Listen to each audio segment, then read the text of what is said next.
it's important to minimize waste. You know, if you don't know where you are and you're just mining blindly, that there's a lot of wastage that goes not only from a financial sense, but if you think in the environmental sense, loading all that extra waste, energy wastage.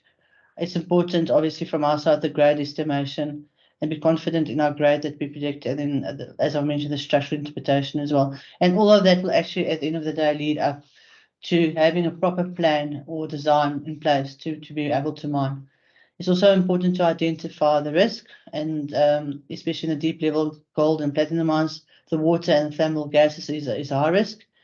And then to be aware of your structures, your geological structures. I mean, so seismicity is a real risk and threat to our mines. And if we can actually try to, or we understand where your geology is, that also will eliminate, not eliminate the seismicity, but it will actually help the rock engineers to put in appropriate support and to where the different features are. So my first question when I started is like, how can the ore body knowledge program play a role, and how can the science or the different technologies? And this is my version or my opinion, and it might differ from other people. But I see the geoscience, and if I just look at our value chain, as in three major processes. Obviously, you know, you need to be able to collect the data. It's important to look at your data collection processes. You need to make sure your data is reliable, and it needs to be timeless information. And I think the ultimate goal is if you can actually get a technology that can remove people from the face, that will also take the risk away from exposing our people. The next phase that I see is from that data you do interpretation and analysis. So it's important as well to get the information in real time to be able to do that interpretation. You need to be able to interpret multifunctional data. And I think it's also important to be able to, if you can get a technology or that you can actually take immediate action, and it will help decision making. If I can just ask people to put those marks off again. And then it's important to get the communications from the information that you have obtained. Is there technology to assist with taking the information that you have and to be able to take action? And then the final portion, I think that's probably one of the areas that we are trying to focus on. At the end of the day, if you have your data collected, you've interpreted it, how do you actually output it? Or what prediction can you do with that information at hand? And that's where the real-time 3D models and our Glassrock comes into play. And I think there's a lot of a focus that we need to put on it. But at the end of the day, if you don't have the quality data and appropriate data, and you haven't have the tools for interpretation, your output will also be of good quality. So I think, obviously, if you have your output, you'll be able to predict, and then you'll be able to improve your confidence, optimize planning, and your extraction. So there's a lot of data that in our world, and I'll be focusing mostly on the three areas where I think we can actually focus our research and innovation in. And the AOK program has touched on some of these areas.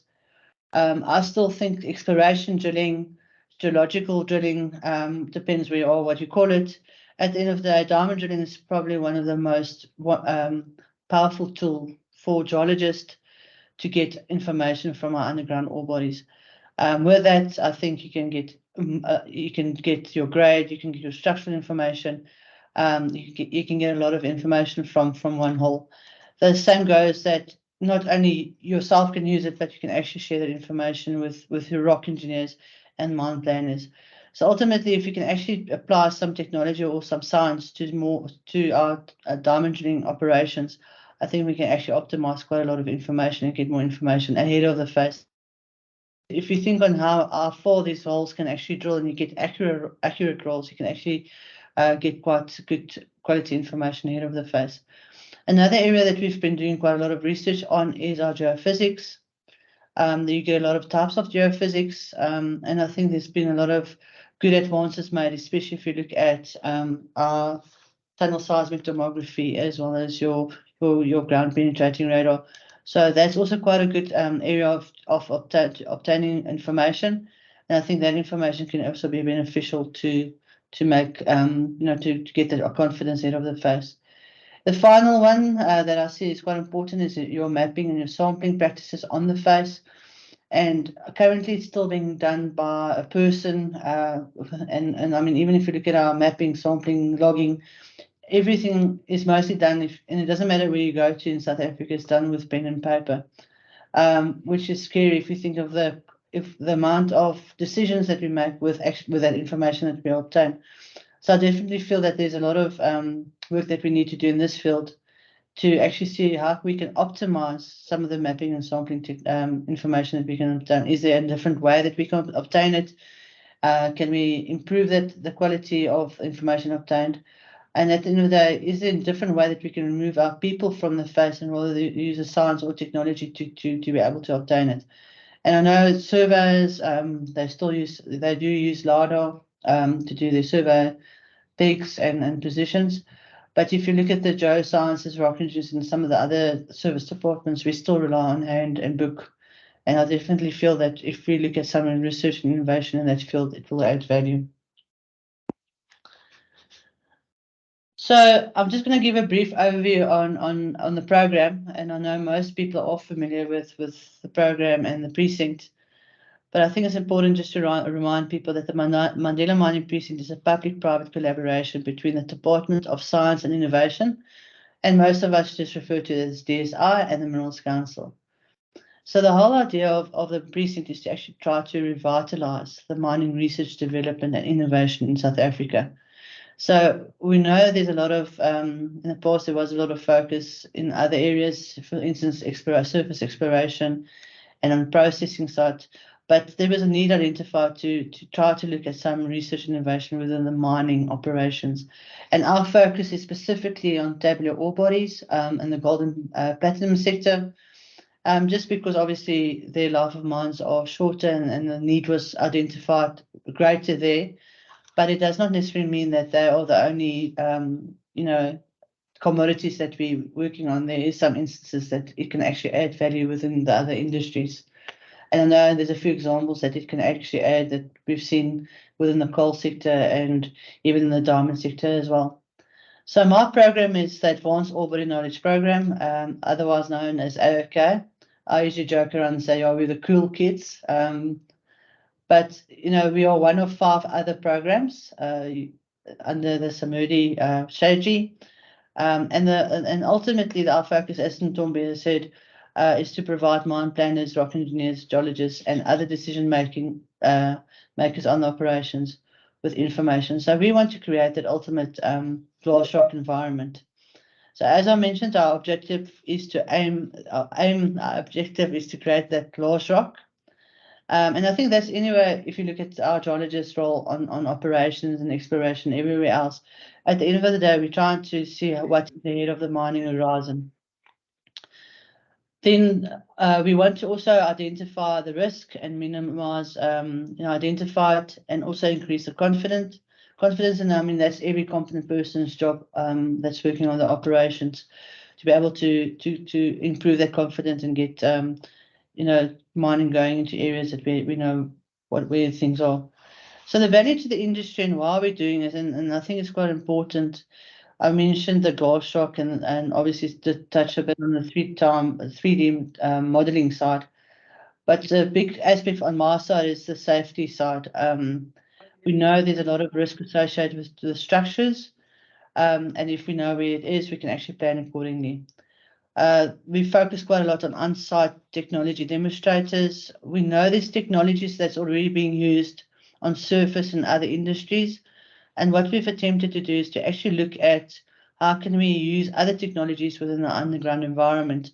And I'll show you some example. And obviously we look at how can we integrate technologies. It sounds pretty easy, but it's quite a big challenge trying to get different things to fit together to do one thing. Optimize extraction. I've mentioned about waste mining and just mining, knowing where the reef is. But I think if you can optimize your extraction, you can actually reduce your cost. And obviously then you can get more out of operation, especially with our low grade or our end of life operations that we have at the moment. We did quite a lot of work on our reduction of mining related fall of ground technologies, and we did a lot of demonstrations on that as well, and we're working quite closely with the Rock Engineering Forum through the Minerals Council on that. And I've mentioned that, if you know where it is and you increase your confidence, you reduce your risk, you also contribute to sustainability by extending the life of mines. If you can only mine the reef and you know where it is, at the end of the day, you'll extend that life of mine and be able to optimize extraction.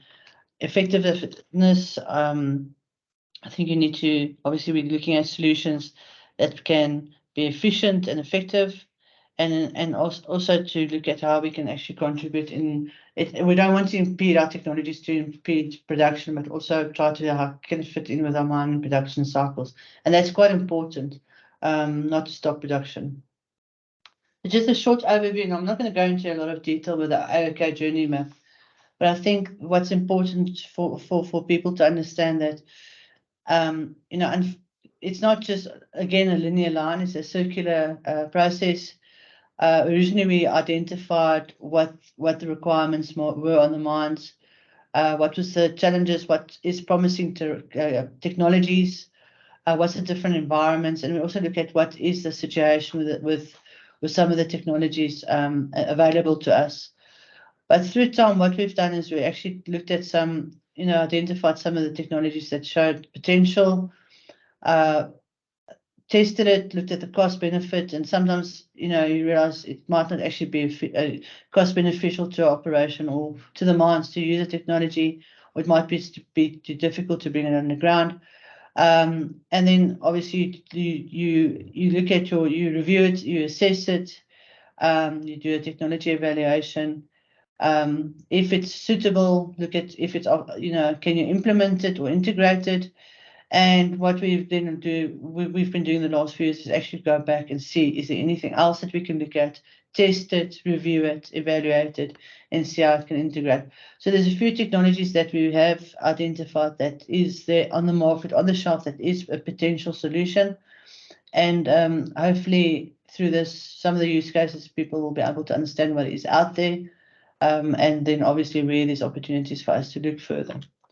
And as I mentioned before, and the glass rock will come up a lot, ultimately it's to create that glass rock environment where we can actually get that information ahead of the face. So I'm just going to touch on very, very quickly on some of our work that we've done in previous times, and I'm going to go through it very quickly because I'll be going through it again on our use cases. So the first year we started with testing some of the technologies, and most of it was lab orientated. We started looking at some of the mineralogy side and the grade side. We did some testing on our what is known as laser-induced background spectrometry, or LIBS, because the whole drive at that time was, is there a way to actually replace underground phase sampling? Can we actually get a little scanner or tool? We know about XRF, but is there any other way that we can actually scan that face and get the grade of that ore body? We also looked at hyperspectral scanning or mapping, and how readily available was it for in-mine use. Unfortunately, what we did find through our cost analysis was that these technologies, even though it was available for surface operations, it was not viable for underground deep level mines, mostly because of the cost and also the risk associated with taking this stuff underground and the radioactivity. We looked at tunnel seismic tomography, and I'll touch a bit on it later because that's actually some of the things that we're still busy with. We did a lot of work on 3D ground penetrating radar, and I'll show you guys some use cases. We touched on some in-mine positioning systems, which Autumn's, our other program, has been also working on. We identified the tomography that we thought was had potential, and the biggest focus was on the electric resistance tomography. The room did not show so much potential, so we did some trials with ERT. We looked at infrared or thermography, and then, as I mentioned, the positioning and then the grade analysis. And ultimately, the focus at that time was to see how we could integrate some of our technologies. So in 2019-20, we started looking at diamond drilling is there anything that we can actually identify or improve on our diamond drilling practices? And then the idea came out, can we actually make this drill smarter? The smart drill term came up. And no, it's not totally 100% correct if you talk to a mining guy, because they also have smart drills. But the idea was, could we actually get some more information from diamond drilling? This whole idea was actually set up, and we actually did a little rotation unit at the University of Pretoria, an experimental setup. And we just tested the theory, and we found it actually quite viable. And again, I'll touch on it later. We did some physical trials with the electric resistance tomography, and as well with the tunnel seismics. And then, as I mentioned, the GPR. 2021, 22, we did some LiDAR scanning. I know all of us or a lot of people are familiar with LiDAR. We did numerous LiDAR scans. We touched on thermography. And then we also worked on what is known as the Gold and Platinum Resource Atlas. And this one was quite important because we know at the moment in South Africa, there's no real cadastre known otherwise in the world that shows actually all the deposits. So we created one for our gold and platinum mines, and it was made available for our industry and research partners. A lot of effort went into it, and the Samura team did a great job with it. We identified some opportunities of white areas, which hopefully some people utilize. But obviously for the AOK purposes, it was decided to hand this atlas over to the Council of Geosciences. So it was handed over to the council in 2022 for further uptake, and the hope is that they can actually use the data provided to them to make it available for everybody, and hopefully it will have some other information as well. We did quite a lot of work on the stats or statistical analysis, and with that we looked at the pothole prediction at our Rustenburg operations, which showed some potential. And then we did a project called spalling as an alternative way to actually mine rather than blast, with what was known as the NERV program. We actually have to heat up or burn the rock, and through the trials that we did at the precinct, we actually had some core that we took through this process. We actually realized that some of our platinum rocks, especially the UG2, did actually not spall as compared to that as gold. So it was realized that this is probably not a good technology to take further in the platinum sector. So I'm going to show you guys some use cases, and some were successful and some not so much. But I think some of it actually shows really excitement, and some of the stuff we've actually taken further as well. So before I start, one of the things that we did last year was we did a scouting, international scouting and local scouting, to actually see were there actually any technologies that as a program that we've missed, and was there anything out there that could probably give us a solution immediately or quick in a quicker time. So there were certain guidelines or certain things that we did ask the researchers to focus on. And obviously we wanted to make sure that the equipment or the tools that we wanted was, it was user-friendly. Cost needed to be considered. And then obviously can we actually leverage the technology and integrate it with other technologies as well. The focus obviously as well is to get real-time information. We want especially the rocks and its surroundings, and then structure is a major thing, and then obviously to see if there's any technologies that can give some kind of warning, either audible or visual, if there's immediate dangers. And the focus specifically for the scouting was rock hazard related, but if you look at all the technologies that were identified, it actually is applicable to some of the other areas as well. So through this whole process of the scouting and looking at the landscape, the guys did some interviews, they did some desktop research, they did some ecosystem mapping and other studies. They interviewed quite a non-SA mining experts, also startups, OEMs, academia, and also looked at other case studies. So if you just look at where they actually did their research or their scouting, you'll see it's all over the world, but especially in Canada, Europe, and Australia. Just going to go to the next one. If you look at our research institutions, and I think even if we look at now the technologies that we are working on in some of our universities, you'll notice that a lot of our technologies, even if you look at our mining equipment, actually come from Sweden, Germany, and that's also where our research institutions or our universities are that focus on some of these technologies. Australia is quite a big one, China, and then surprisingly Brazil. Some of the research institutions are doing some work there as well. And then there were some Canadian and American people that they also contacted it. Solution providers, again, Europe, which is understandable. Most of the, our flyability and all our LiDAR and drones comes from that area. China, Australia, and then some people within South Africa we interviewed, and North America as well. And Off-World was one of the people that actually applied one of our challenges as well. Other innovation players that were looked at, again, it was Canada. We looked at what is known as the Centre of Excellence in Mining Innovation. They do quite a lot of research within the mining field. Brazil, what they call the Mining Hub, and then the Swedish Mining Innovation. From all the things that they found with the scouting and people that they interviewed, they identified certain areas or components where there was technology developed or being focused on. And if we look at the technology components, 2 areas were identified: sensors, and then and we know sensors are obviously an important portion, especially if you want to identify risk or hazards, structure. But the sensors can actually also capture any information that's required. And the nice thing about a sensor, it can actually pick it up visually or auditory, and then obviously put it into some kind of format that you can read or see.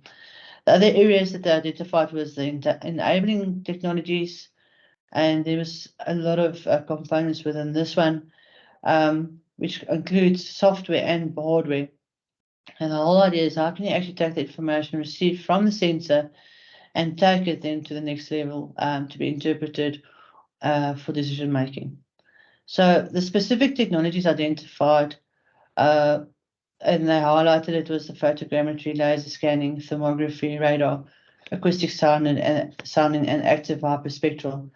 And then on the enabling technologies, what they identified was the processing power, some AI and ML or machine learning, areas where people would focus or doing a lot of work on positioning and mapping technology, edge computing. I think we've all heard about mixed reality, and then obviously the drones and our vehicles, our UAVs and unmanned vehicles. So if we do the comparison on where the AOK program has done quite a lot of work or research already, I've just highlighted the portions as discussed in the previous slide: the photogrammetry, LiDAR, thermography, acoustic, radar, and active hyperspectral scanning.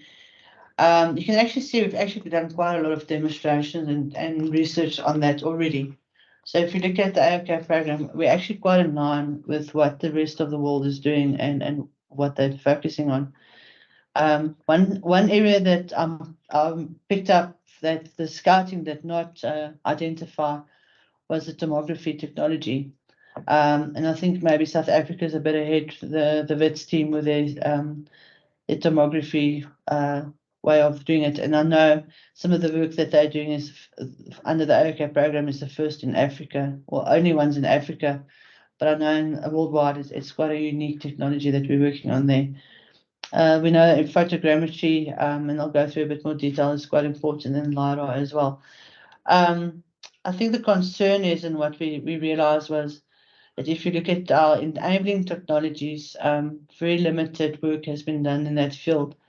So if you look at the original flow that I gave with the data collection, data interpretation, and the output, Obviously, this portion would be highly on more of the data collection, different data collection processes. But if you look at the interpretation and the output portions, there's probably some lack there that we actually probably need to focus on. So I'm going to take you guys through some of the use cases, and I haven't included everything, but I thought I would highlight some of the things that we have done, and maybe I've missed a few, but I think hopefully I've caught in some, and I'll show some cool pictures. So photogrammetry is how you can obtain information on a physical object through recording, combining, and interpreting 2D photographs from a digital camera to create a 3D digital model. So they use meshing. So ultimately, I mean, we all take photos. How can you actually combine those photos into getting the information that's usable? We know there's quite a lot of innovation that's happened in that side of the world. And the people have actually looked at how can they actually incorporate photogrammetry with the SLAM systems, which use the real-time point cloud data. And we've actually got a project at the moment working on that specifically on that topic. And I'll show you guys what Stratify is doing. We know there is some limitations with this technology. We know if there's this limited performance, if there's smoke or fog or dust in the environment because of the light. You have to, in most cases, look at artificial light source in dark environments, especially in the underground environment.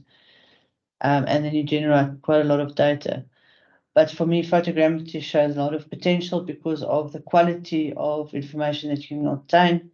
If you compare the price of this technology to some of the others, it's probably one of the most cost-effective technologies. And I think if you look at user-friendliness, it's probably shown the most opportunity. So we've done quite a lot of work, but I wanted to show you an example of taking something, and I've mentioned earlier, technology that's being used in a different environment and trying to take it underground.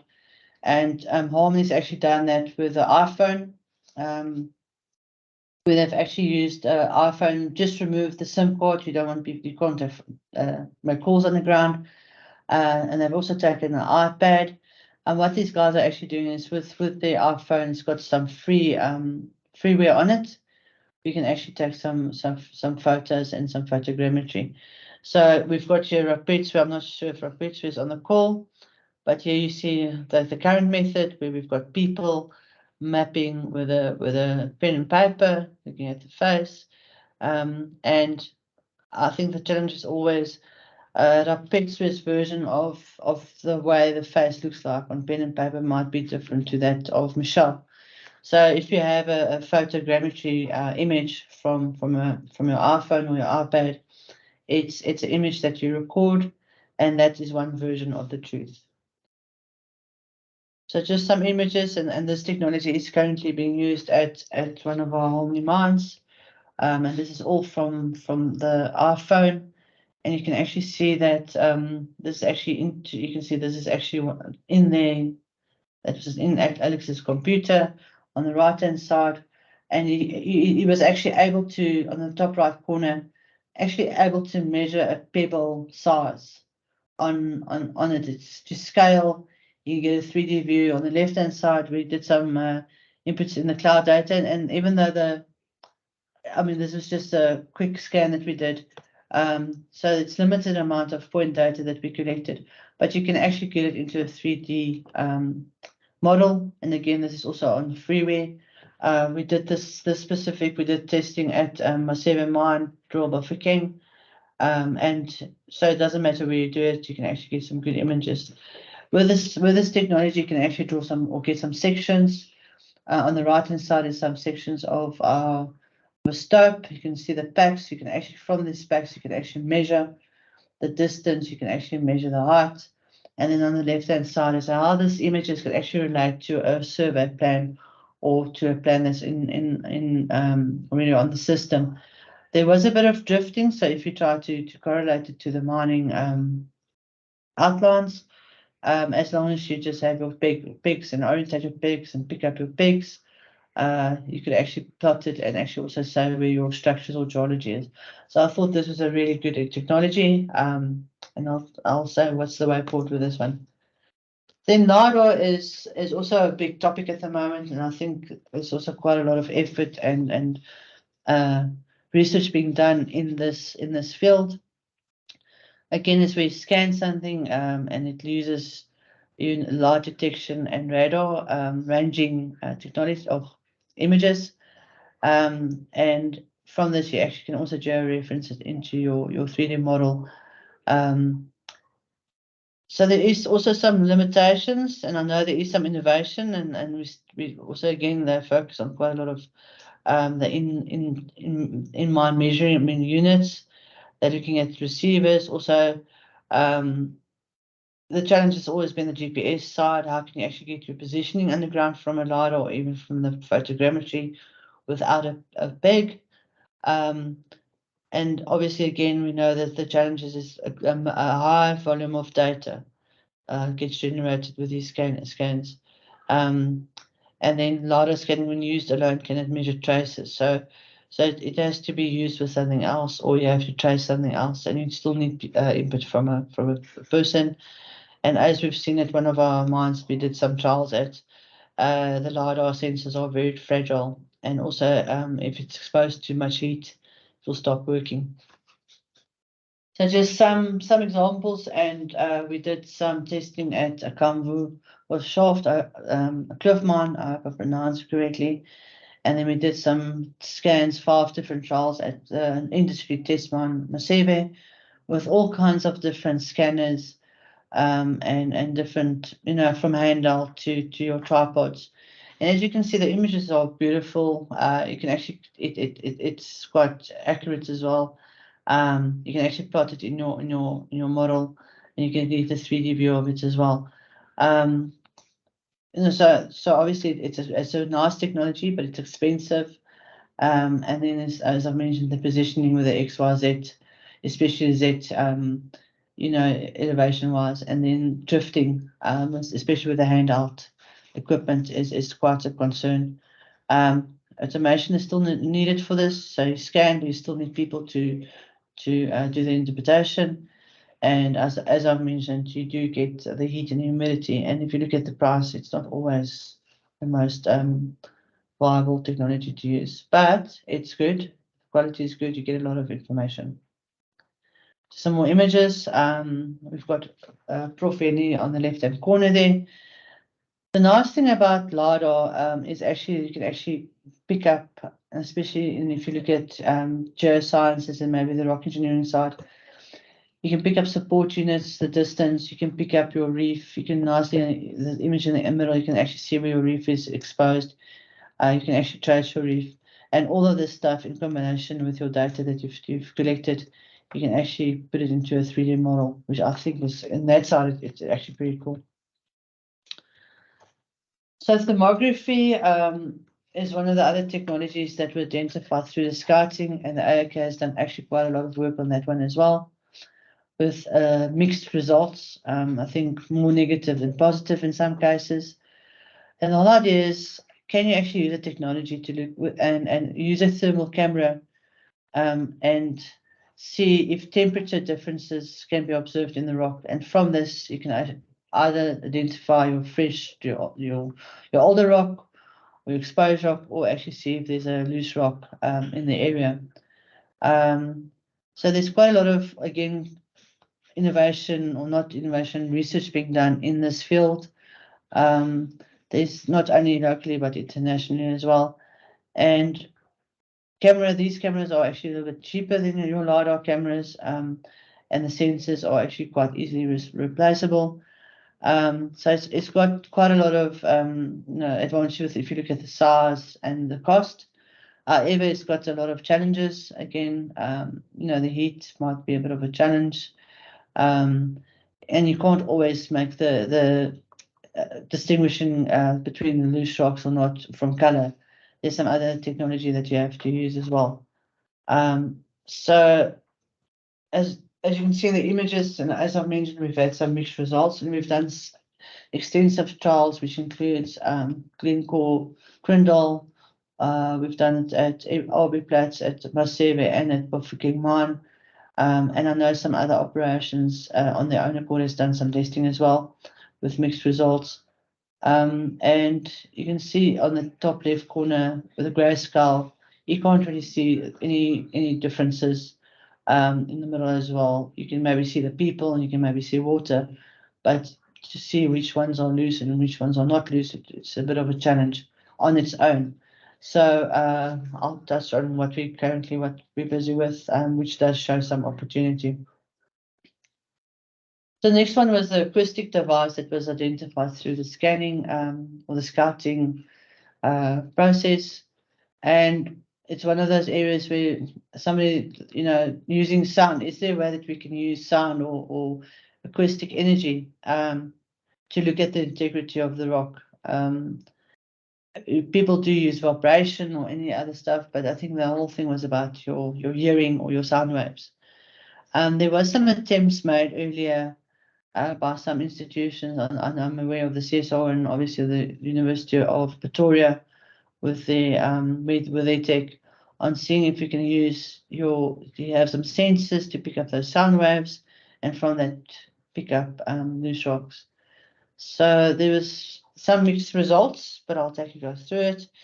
But what I just wanted to touch on here is the version 1 was developed. You can see with the earphones. And there were some challenges with the IP, but I also know there were some major concerns with regards to equipping people with headsets and earphones, and then as well the whole mounting and the equipment failing. This device was not tested underground. Version 2, then they tried to look at a more handout friendly version. Again, there were some limitations with the computing as well as the user friendliness, and this one was actually not tested underground either. And then last year we actually did version 3. We printed some version 3 and we tested it at Maseve Mine again. And from this we actually did the team did some improvements. You can see there's some improvements with the handout, with the size, the weight, and they did some underground testing. And the whole idea was where they were tapping the rock with a pinch bar. The miner tapped the rock. They collect the data. The miner would then say safe or unsafe. These guys collected the data. A few days after, they actually while they put some code in the machine, went back. The miner tapped again, and then these guys had to predict if that rock would be loose or not. And from that, we could there was about 77% accuracy rate from where the miner tapped the hang and the sidewalls compared to what was predicted. So we found that it could be a potential technology. This acoustic does not only have the acoustic side to it, but has the thermography in it as well. So it has the differences in heat, and that's why I mentioned before. If you can actually integrate, like for instance, these two technologies, it actually worked out to show a lot of opportunity. And I'll touch a bit on this one again later because we're actually taking this one even further this year around. Then the big one is radar. And I thought of, obviously there's some other radar technologies around, but as AOK, we focused on the ground penetrating radar. And we know it's come a long way. There's been, it was first introduced in the 1980s, the 2D radar, and this has been mostly used by rock engineers to look at supported or unsupported areas. Can you actually use a tech to see loose rocks? However, the AOK program looked at how can we utilize GPR to expand into a 3D environment rather than having the 1D environment. And then as well as how can we utilize our GPR data to help getting it into our models. There's a lot of pros, but I think there's some cons. And I think some of the cons, and it's probably most of our other technologies as well, is it does sometimes could hinder our production personnel. And then obviously you need somebody that's got the skill or got the training to be able to use it. And then obviously the data, it takes quite a long time to process the data. Even though we know one of our partners have worked on the solution. We can scan with the roller and then have immediate solutions or the results on your iPad. So just some images, and I'm hoping this will work. My little section or my little rotation rookie. But yeah, our GPR, we've looked at where can it be used. We know it can be used on your hang wall, foot wall, and your side wall. As I mentioned, the roller system was actually quite successful in producing, and we didn't do this specific research. We know there's a company that has that technology already available. There's some concerns with the current other sensors or antennas. They're quite big and bulky. We know you can't actually use GPR in support where there's mesh and steel. And then obviously we've looked at some ways to get it into a 3D model. And I think this images that you can see on the right hand side is where we managed to get it into a 3D model, as well as trying to integrate it with LiDAR. So just some practical use cases that where we used GPR, and we went to different operations. And what we did is we actually went to South Deep. They had a specific problem and challenge, and we thought, let's try to see if the LiDAR can actually see the lavas above the quartzite. Then also we want to see if can we actually identify the fractures inside our hang. So we did find you could actually use it in your footwall and look at and find and pick up discontinuities. If there's no support, you can actually pick up nice fracturing patterns in your sidewalls. However, we couldn't do anything when you had your support units in there. Then the technology was actually sort of useless. And then obviously we did try to do some different signal penetration, and it just didn't work. But at the end of the day, what we did pick up is that you could actually pick up fracturing scales and be able to put it on your model. With the Sapong trials, we went to the Free State. Again, they had a specific issue. Can you actually pick up your different local units within quartzites? Can you identify the khaki shell above the reef? We know that the khaki shell causes quite a lot of fallout or separation. And then can you identify mine blast fractures around the face? And we were able to actually, through this, take it in the raise line, and they were able to identify your khaki shales as well as some structure coming through the head, which we could track them back into the raise line. So I think that was a good use of GPR. And the final one that I wanted to take you guys through was my survey with the declines. We know that the Marinsky Reef is below the declines and then intersect the reef at the bottom here, where they've actually done some stoping. So what we want to do is to see if we can actually pick up the reef below the declines with GPR, and that was successfully done as well. So just before we take a break, or we'll take a long 5-minute break, 10 minutes break. I'll put these rotation units on, and then we can have a bit of a smoke break and come back. Maybe we can come back at 1 o'clock. Yeah. Okay. Thank you.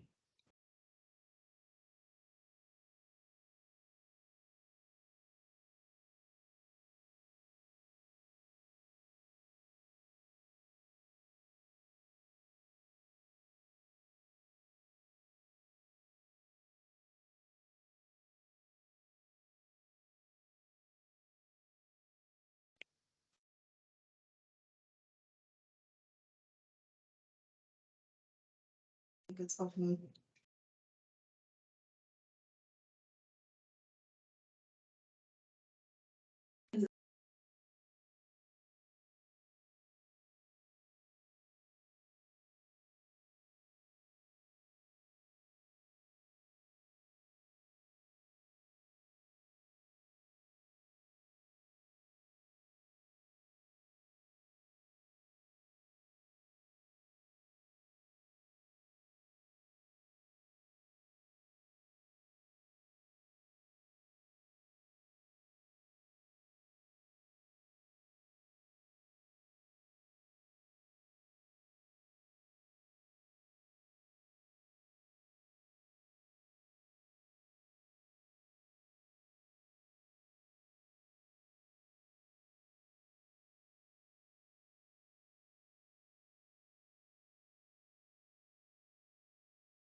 Okay, am I auditable?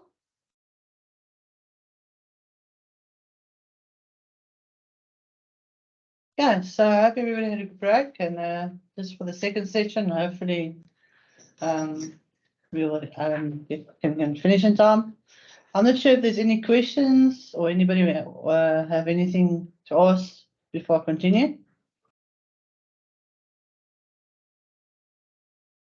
Not yet. Okay. So I think hopefully you guys enjoyed the CSR team's 3D models from the GPR. So the next technology that I'll be quickly just looking at the use case is the tomography section. Some work was done on the electric resistance tomography, and yes, we tried to shock the rock. And ideally, what we try to do is, was there a way to actually pick up the geology in a virgin block of ground? So we did some trials, and previously, when work was done on this technology, the whole idea was it took too long, to do a trial, to drill those holes, to get the electrodes in the holes. Just took a lot of time. However, with the advancements that we've made within the technology, even if you just look at the batteries, getting a little handrail drill, we managed to reduce the time of work doing a pillar by 50%. We got some good results when we tested it. We did some tests at Masebe. We've picked up some structure, and then we had an example where we went to Impala 20 shaft, where we did some electrodes in 2 raise lines. There was a known dike. So if you look at the little image below, they managed to pick up some of the outlines of the structure.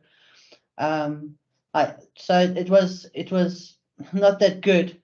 However, the exciting or the good thing that they did pick up was a pothole ahead of this mining horizon. So even though it had mixed results, I think the fact that they picked up a pothole that the mine were not aware of was good stuff that they picked up. The GPR and the ERT work is available on our webpage. We did create some guidelines, so where it's applicable to use and also the use cases for these 2 technologies. Then one of the big technologies that we are currently working with the University of Wits is our tomography.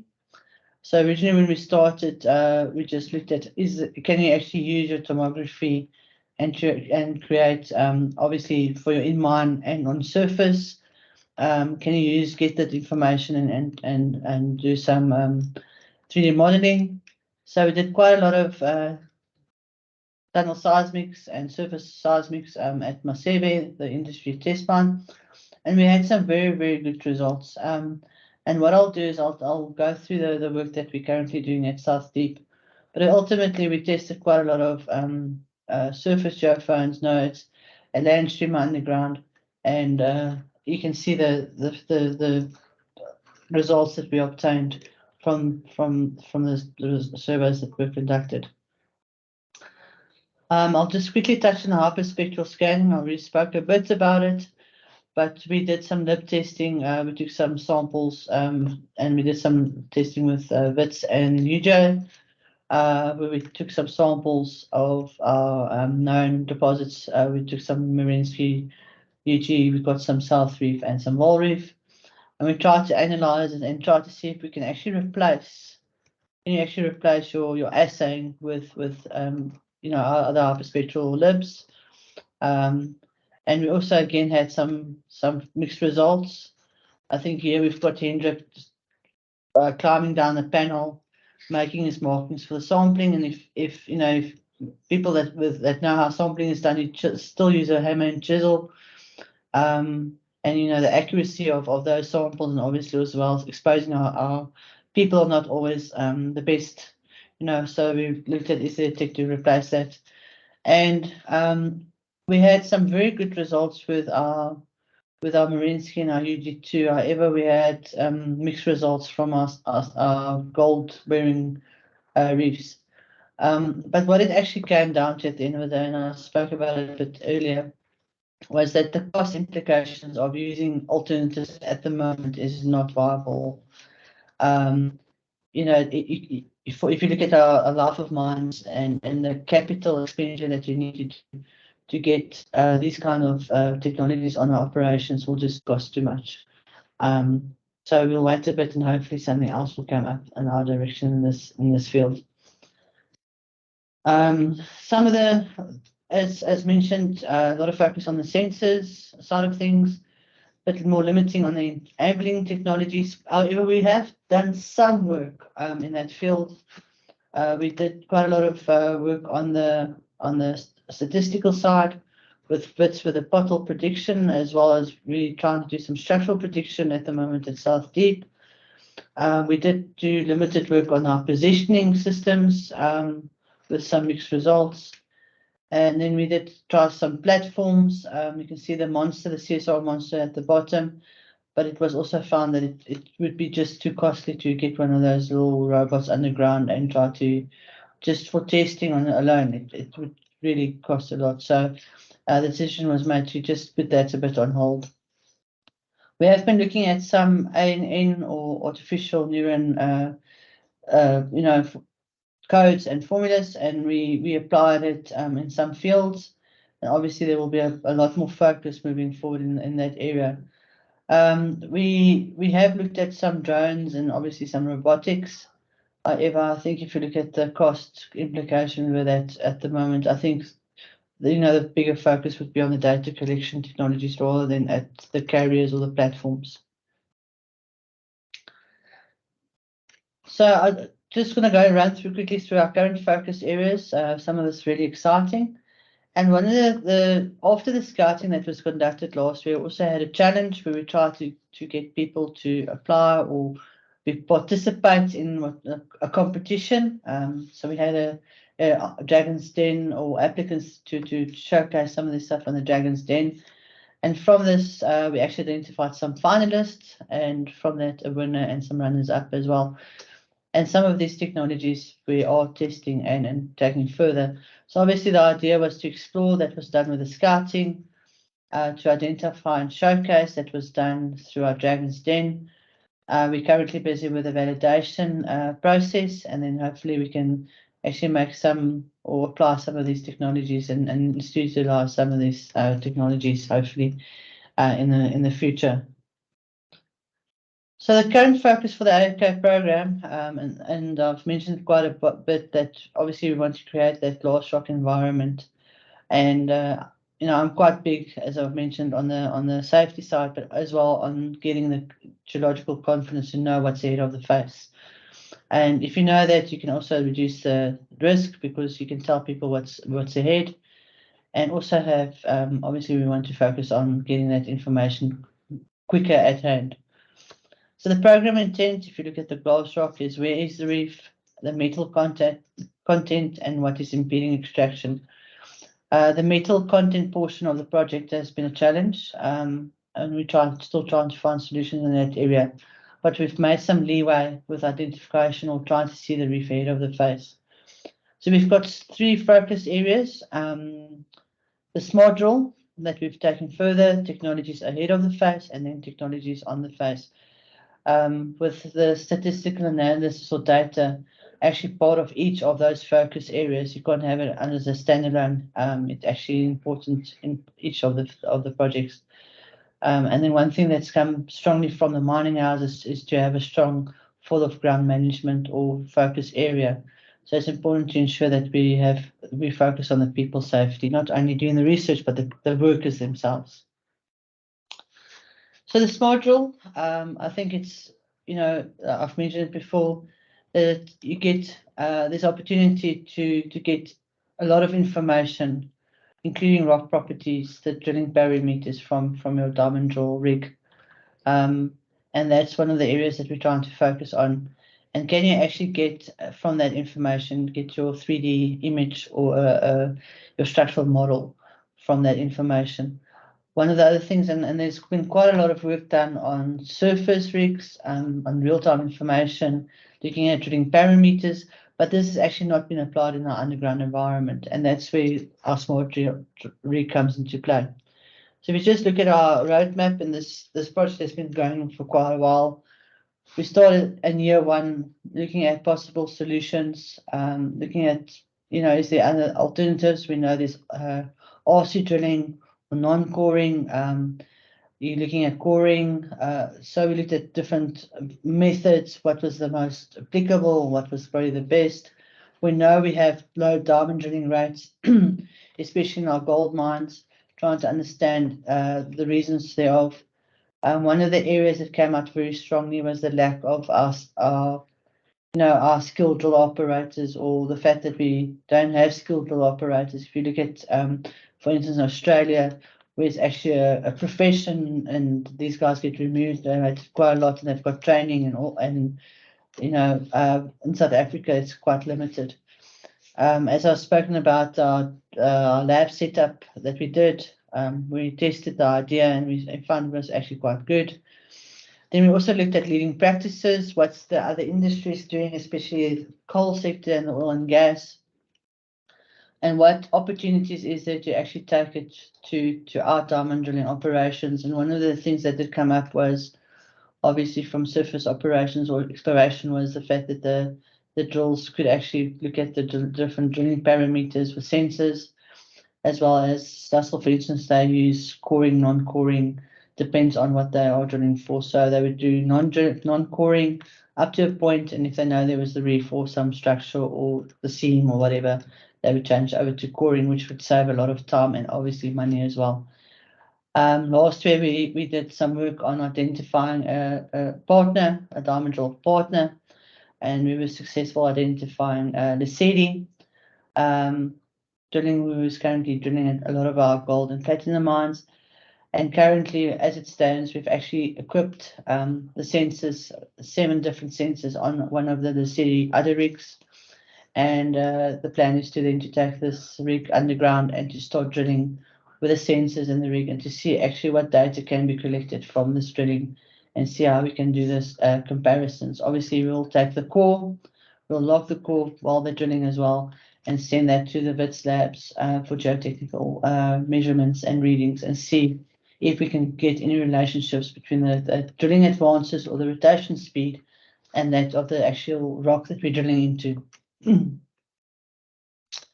Tunnel seismics, also quite a lot of stuff that's happening in that world. And, we were looking at, is there a way to get information, a non-destructive way to get, structural information far ahead of the face. One of the areas that, as geologists, that we're struggling with in underground is positioning. Is there a way we can actually look at positioning, getting this information on a grid from underground rather than using GPS on surface? We know underground is GPS denied. We did some from the initial testing that we did at Masebe. We struggled to find more accurate throws on our structures. It's important to get throws, even if you can get less than a meter, especially in our tabular ore bodies. Is there a way to get more accurate throws? And at Masebe, we only obtained about 5 meters. So we required some more precision there.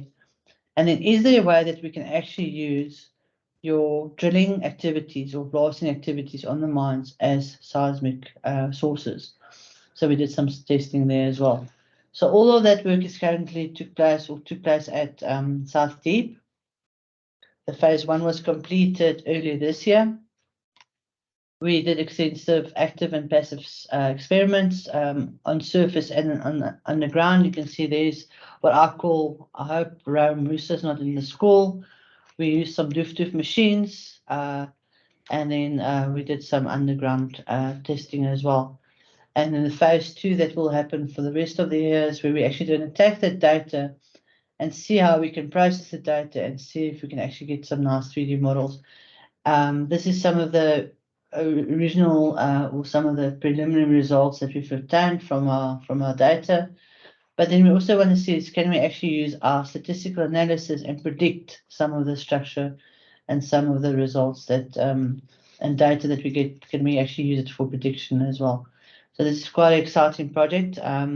What's important is maybe just to say that we did this in collaboration or parallel to that of Future Mine, which is a collaboration between the European funded universities and some businesses there.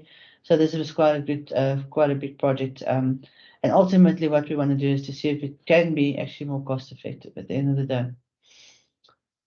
In the current focus areas on all the technologies on the face, this one is focusing mostly on the rock hazards on the face, and there's 3 exciting projects that we're doing in this part.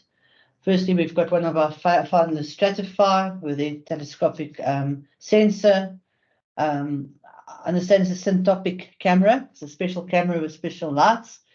And what we've done is the project has been divided into 3 parts of the success, otherwise known, and we're currently busy with part 1. Hopefully we can take part 2 and 3 further. So part 1 actually initially just looks at how can we actually put our cameras and lights on this device to make it as optimal as possible to obtain the information.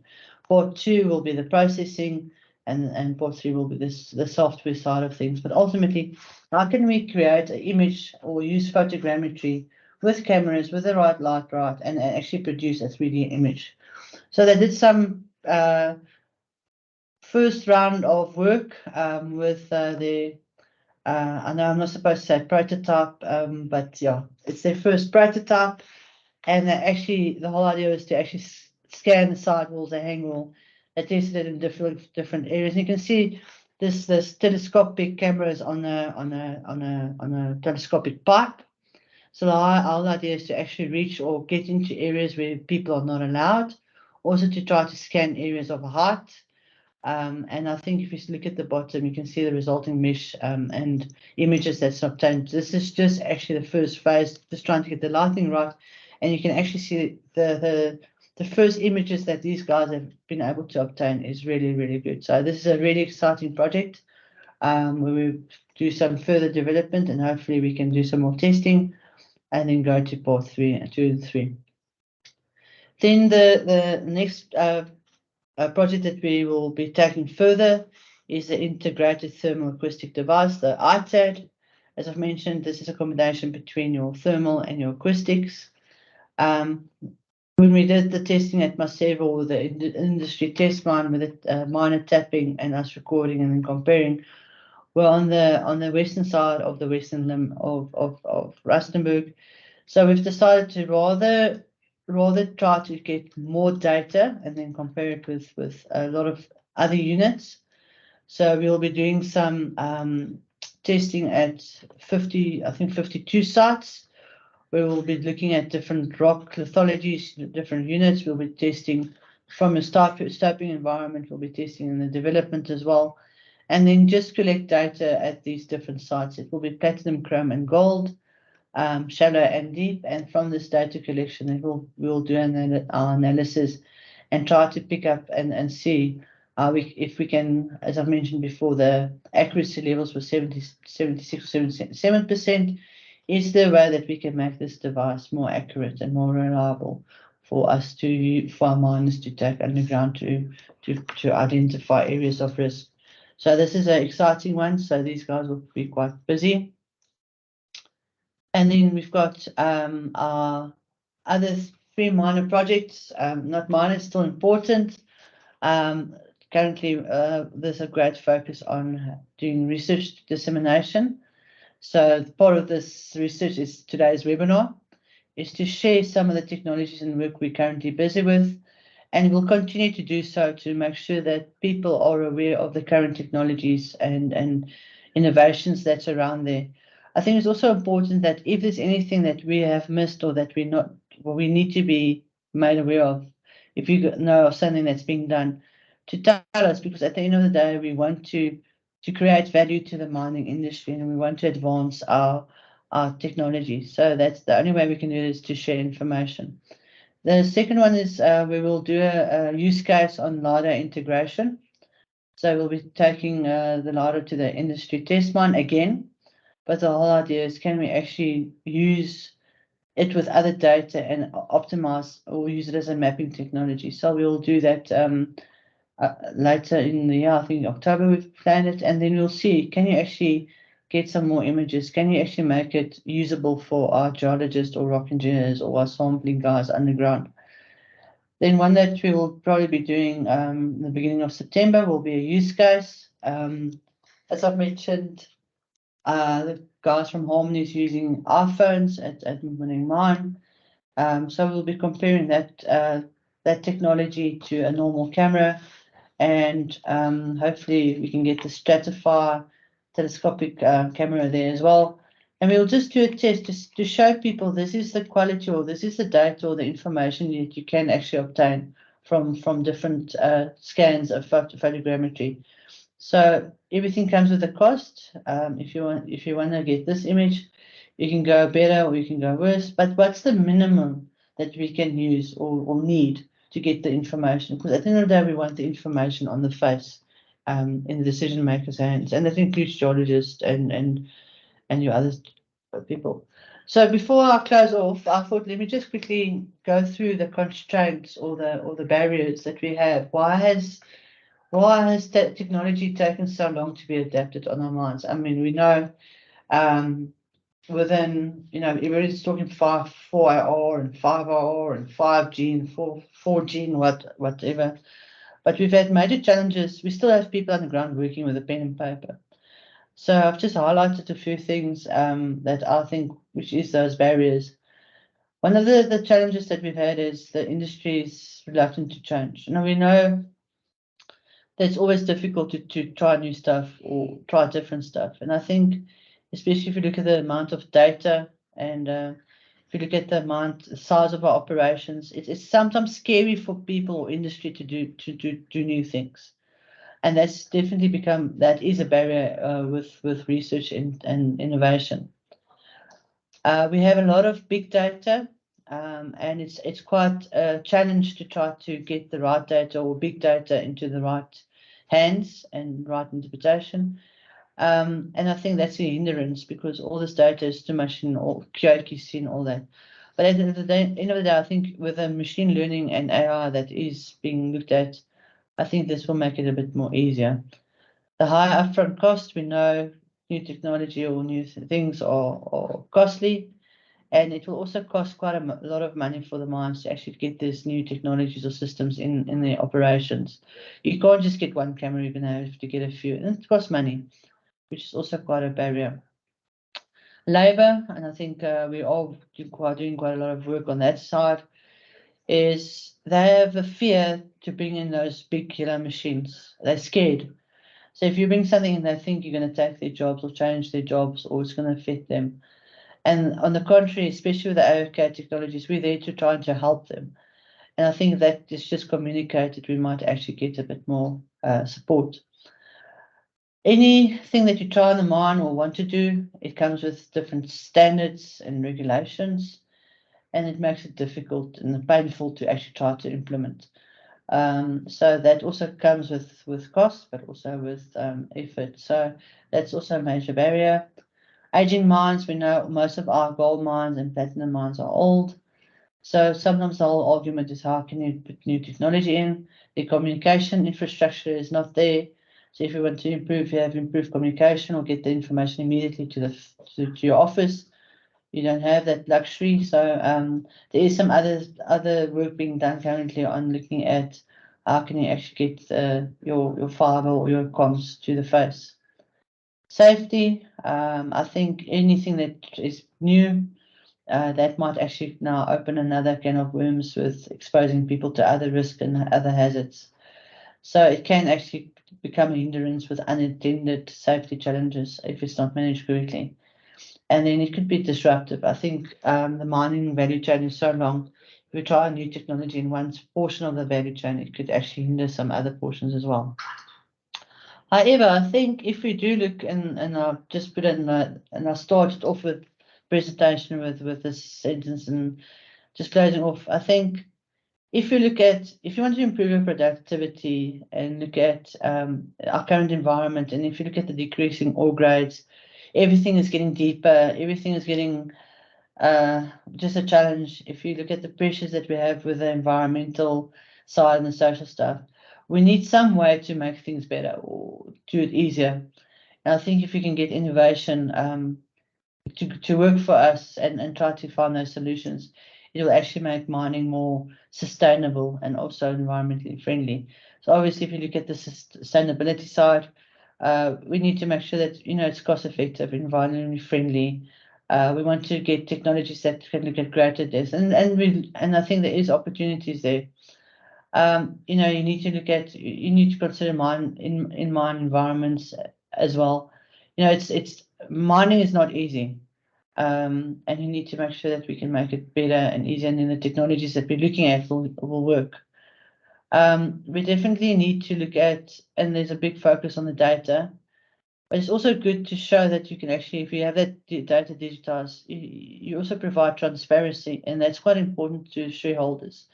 It needs to be visible, viable, and people need to understand it. And then any new solution idea needs to prioritize safety. And we need to reduce, or with the technologies, you need to be able to reduce your operating costs, and it needs to improve your productivity. So with that, we need to make sure that whatever technology we look at, it must not hinder production. It must actually improve production. Time is money. I'll put that comment there because it's quite important. You want to have technology that you can do, and it needs to be able to work or help you the first time around. To have something and it doesn't work and you need to do it over and over again, that's also not going to be viable. And then new technology has the opportunity, and I know people talk about our aging workforce, but I see it in a different way. If you look at I'm not allowed to say kids, but if you look at all the young guys coming through, all of them are tech savvy. So that actually opens up an opportunity. How can we use these youngsters with their skills and their knowledge on using new technologies and innovations? Collaboration is key. I think the more we get together, change ideas, we'll have better ideas as a collective. And as I've mentioned, we need to share our knowledge and skills so we can actually up those, the knowledge, and especially have informed decision makers. AI, we need to look at. There is currently some processes already in place, especially in the AI ML side. And I think in advances in this, we can actually look at real-time data, improve mining operations. And if you look at the amount of data, I think we can definitely look at other ways to utilize that data. We need to make sure that so there is opportunity, and that's why a lot of stuff has been paused. But with time, technology is getting cheaper. If you compare the rates of your technology increases compared to maybe labor and everything else, technologies are getting cheaper compared to that of labor and all the stuff around. So there's definitely opportunities for us there. And on the environmentally side, I think we need to adapt and we need to consider the environmentally friendly technologies, and then obviously reduce our footprint of industry. And I think that will be able to be done with our new technology. Sorry for rushing through, but I was given the 3-minute line. So I think that we have come to our end for our webinar. I would actually like to really, really thank the DSI and the Minerals Council for their sponsorship and their funding, and then their support, and then the AOK TSC or non-technical steercom for their guidance, and then they making these sites available, sites, data access, and all that, and also giving some input, and then also our collaboration partners and our researchers. And I've actually stopped exactly at 1:30. I'm not sure if there's any questions or anybody has any comments. If anybody can put up their hands. I don't see hands. No hands. But a lot of claps. Okay. I'll give another minute. I know it's a Friday, but the rugby is only starting in a few hours, so we still have time. Laughing faces. Okay. Okay. I think if there's no other questions, I think you're more than welcome to mail me. My email is on this. Tom's, are we going to share this presentation? Yes. We'll make this presentation available to those also attended. And then from my side, I would really like to thank everybody for giving up their Friday afternoon and listening to me. I hope it's added some value, and you will be able to take something away from it. Thank you very much, everybody. Goodbye.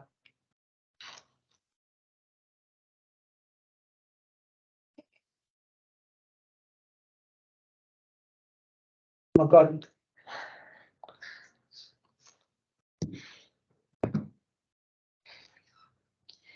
I just get back to screen.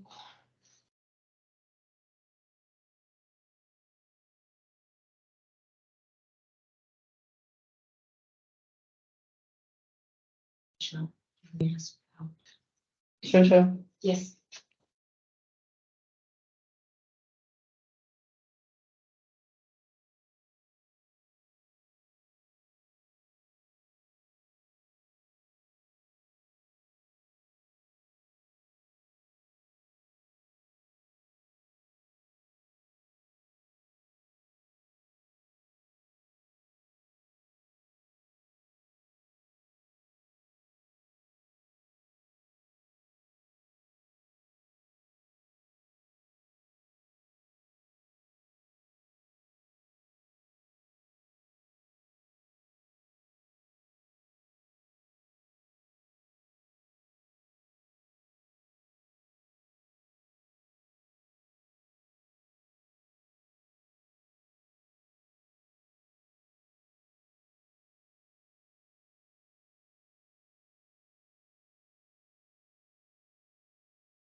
Hey, dude, why are you still here?